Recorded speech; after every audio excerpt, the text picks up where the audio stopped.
என்னாச்சும்மா? என்னமாச்சு? நீ கோவப்படாத, அவன் கிடக்குறான்.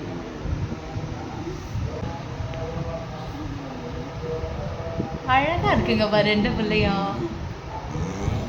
ஐயோ,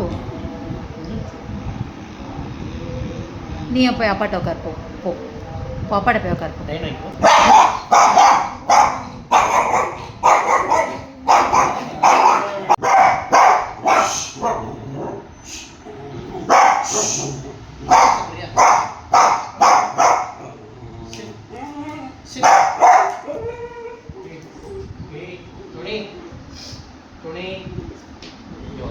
இவ்வளோ நான் விட்டேன்னா நீ தான் கடி வாங்குவ டோனி.